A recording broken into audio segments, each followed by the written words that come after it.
The Iran nuclear deal, an Israeli war with Hamas, and the rise of ISIS. All of these world-altering events have taken place since Passover of last year. That's when the first in a series of 4 blood moons appeared in the sky. We're now approaching the last of these blood moons. And as Eric Stakelbeck reports, some believe it could be a signal that God is getting ready to move on the world stage. It's called a tetrad, 4 total lunar eclipses appearing in close succession just a few months apart and turning the moon into an eerie blood-red color. These tetrads have been a rare occurrence throughout history, yet we are now in the midst of one.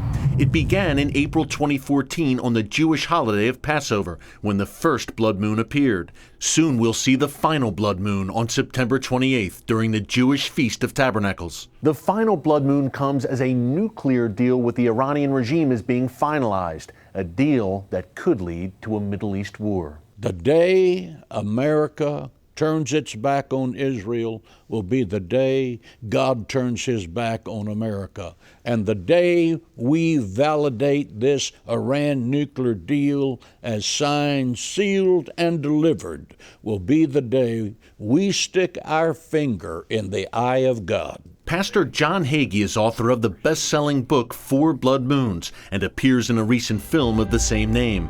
Hagee believes the current tetrad of blood moons is a sign from God to the world that something major is about to happen involving Israel, with Iran's drive towards a nuclear weapon being a possible trigger. President Obama says this Iran deal is going to prevent war.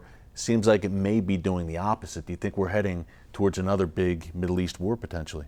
What the United States of America has done in the Iran agreement is to guarantee war. Iran has been saying for years, we're going to wipe Israel off the map.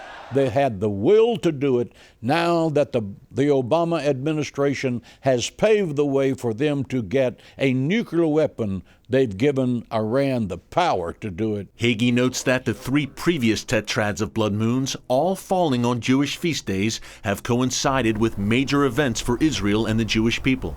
In 1492, the Jews were expelled from Spain, and Columbus discovered America, which would become a safe haven for the Jewish people. In 1948, Israel was reborn as a nation, and in 1967, Israel recaptured Jerusalem during the Six-Day War.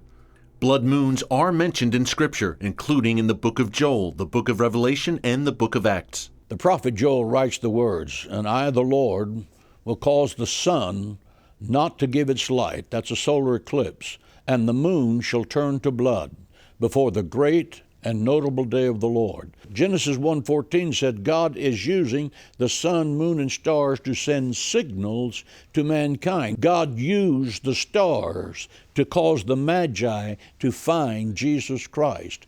Joshua, when they were in the battle of the 5 kings, commanded the sun and the moon to stand still for almost a day. Hagee believes the current tetrad of blood moons, coming during Jewish feasts while Israel's enemies are on the march, is no coincidence. The evidence is very clear scripturally that God controls the sun, the moon, and the stars, that God is sending us a signal through the sun, the moon, and the stars. The question is, are we listening? From Cornerstone Church in San Antonio, Eric Stakelbeck, CBN News.